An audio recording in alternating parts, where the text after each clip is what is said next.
Being deep isn't a strength. It's a fucking liability. You don't belong in most rooms because you don't play dead well enough. You hear the silence under their words, feel the cracks in their smiles, and it haunts you. They want lightness. You bring gravity. They want comfort. You carry truth, and truth makes people run. So you start shrinking, not to fit in, just to stop being a problem. We act like authenticity is some self-help trend. But realness? Realness is a fucking liability. You walk into the world without a mask, and suddenly you're the threat. You're too intense, too emotional, too hard to market. You start shrinking yourself just to make people comfortable. And then one day, you realize you've disappeared. Not because you stopped existing, but because you traded truth for approval. Depth doesn't die loud. It erodes in silence. And here's the part no one tells you. You can vanish without ever leaving the room. You can laugh, nod, participate, while your real self is buried alive inside you. Hey, rockers! This isn't for people who want tips on confidence or hacks for happiness. This is for the ones who walk through life like open wounds, in a world that rewards the numb. If you're sick of acting fine just to be tolerated, you've found your corner of the internet. Are you ready to rock? Let's rock that wisdom! You ever walk into a room and feel like you're watching a live-action hallucination?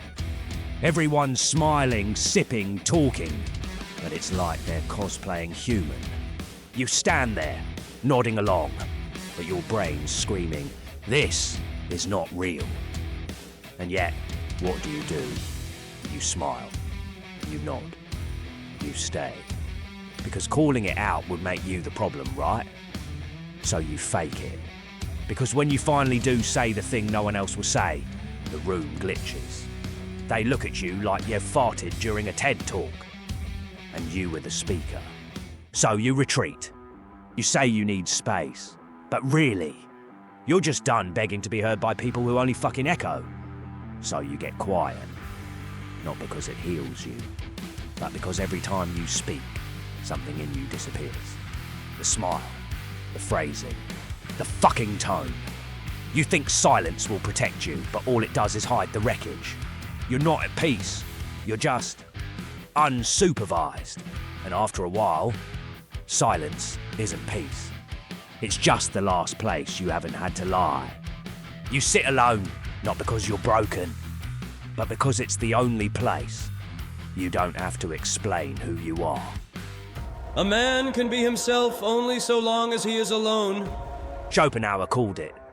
Being yourself requires solitude, not because you're antisocial, but because being social demands a version of you that doesn't exist.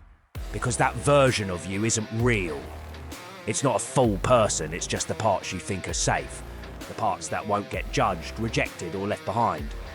It's not self-expression, it's self-defense.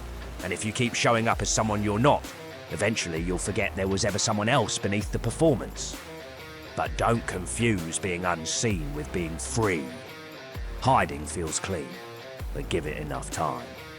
And it becomes a cage. You pulled away to protect your truth. But how long before that truth starts suffocating in the dark? Realness isn't just knowing who you are. It's having the guts to bring it into rooms that can't handle it. That's where this gets hard. That's where it starts. But hey, listen to this. When you're alone, the performance doesn't stop. Because sometimes, the mask isn't for them. It's for you. They taught you how to be likable before you even knew who you were. Smile when it hurts, because people are more comfortable around pain that shuts up and smiles than pain that makes them feel something. Agree when you don't, because polite people don't disrupt the system. Or maybe no one taught you anything. Maybe you were loud, raw, honest, and they punished you for it. Called you too much, too angry, too weird, so you shut it down yourself. You didn't learn to be likable. You learned to be quiet. Either way, you got the message. You, unfiltered, were a fucking problem. So you started editing to survive. They clap when you play the role, so you keep playing. But every scene takes something from you. You become a version of yourself that wins applause. While the real you rots backstage, you scroll past all these plastic avatars online thinking, how the fuck are they so comfortable being fake? But maybe they're not. Maybe they've just been doing it longer. Maybe they've forgotten their acting. Because that's the game, right? Make it look easy. Smile while you disappear. Perform so well, no one notices you're gone. And that's what haunts you. Not that you've been fake, but that it's started to feel natural. Like maybe the mask isn't just a mask anymore. Maybe it's you. The crowd is untruth. Kierkegaard called it. The crowd doesn't just lie to you. It erases you. He didn't just fear conformity. He saw it as slow-motion self-erasure. Not all at once, but in tiny, polite betrayals. So, you wear the mask. Until the mask becomes your skin. And by the time you try to take it off, you don't know what's left underneath. And that's the real crisis, isn't it? You didn't just fool them. You started fooling you. You've become a version of yourself so approved, you can't tell where the lie ends and the survival begins. You disappear in plain sight. So now what? What happens when you finally stop performing and no one fucking claps? Before I tell you, grab a beer and drop in the comments. What fake-ass version of you are you still keeping alive? Write it. Let it die in public. Okay, so now what? You've spent your whole life performing. What happens the second you stop mid-scene and say the thing that wasn't in the script? No warning, no polish.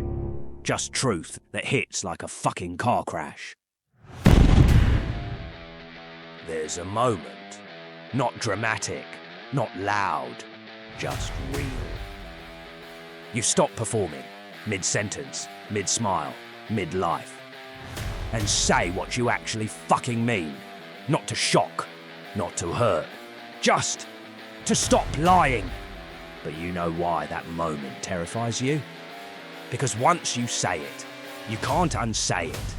You can't laugh it off and soften it later, pretend it was a joke. It's out there now, and so are you. And then, the room doesn't clap. It freezes, it glitches.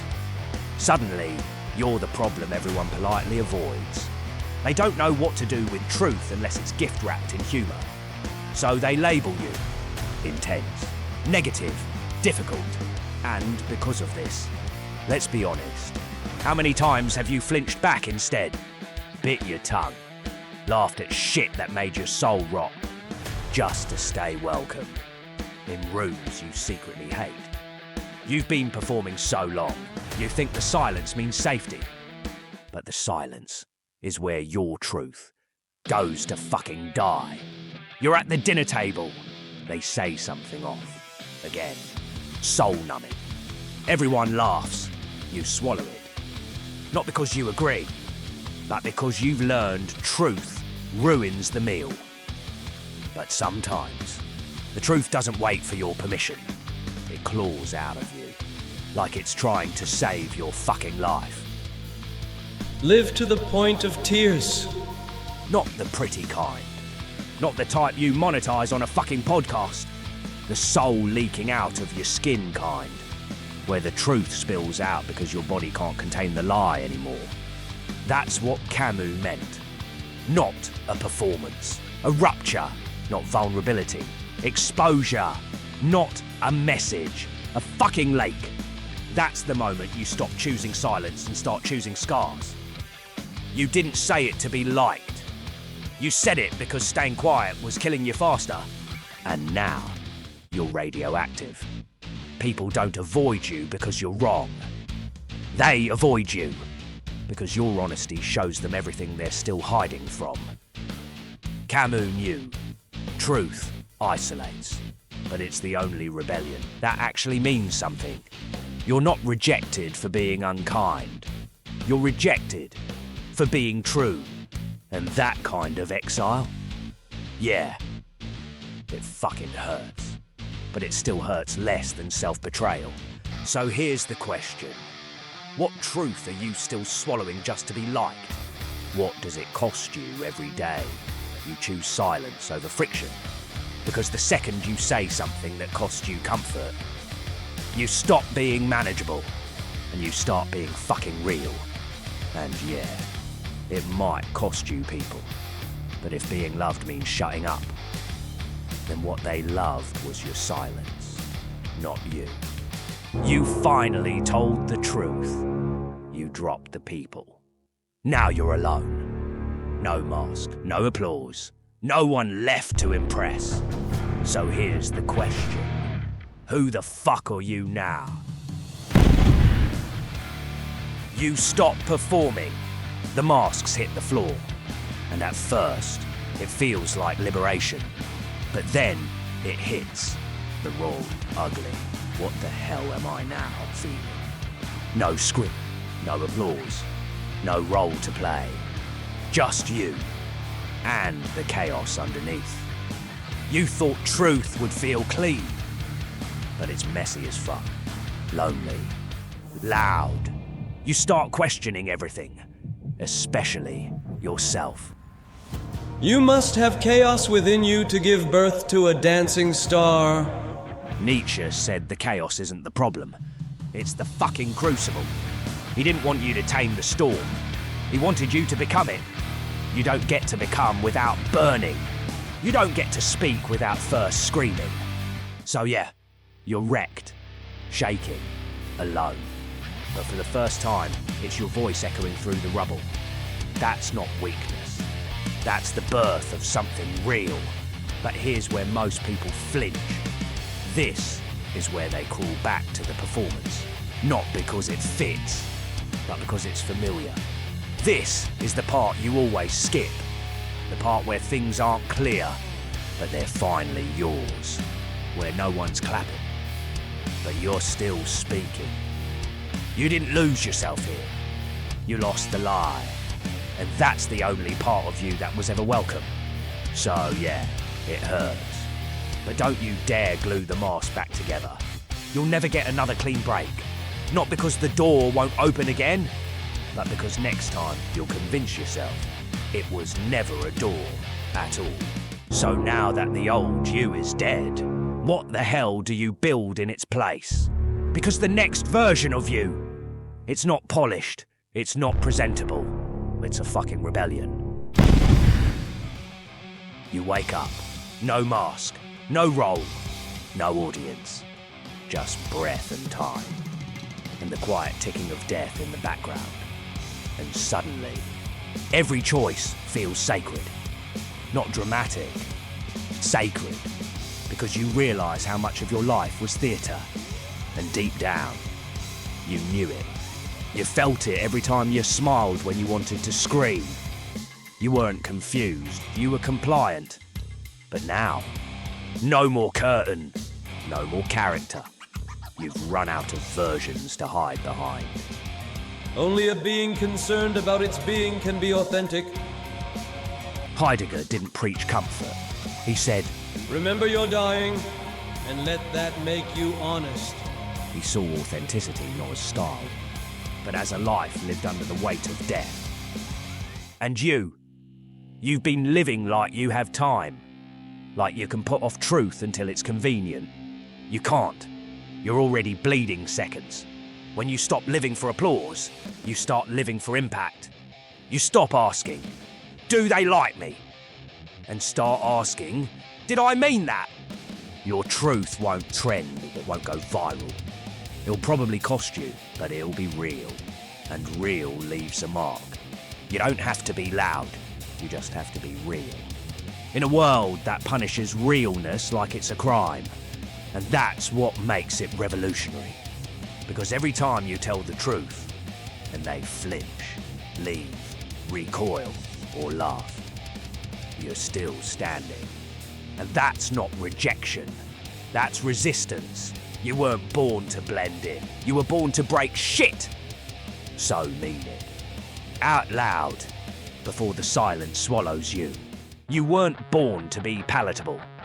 You were born to be piercing. To walk into the lie and say, no more. To live like every word you say could be your last. Because one day, it will be. And when that day comes, they won't remember your silence. But you will. Every time you bit your tongue to survive. That's what dies with you.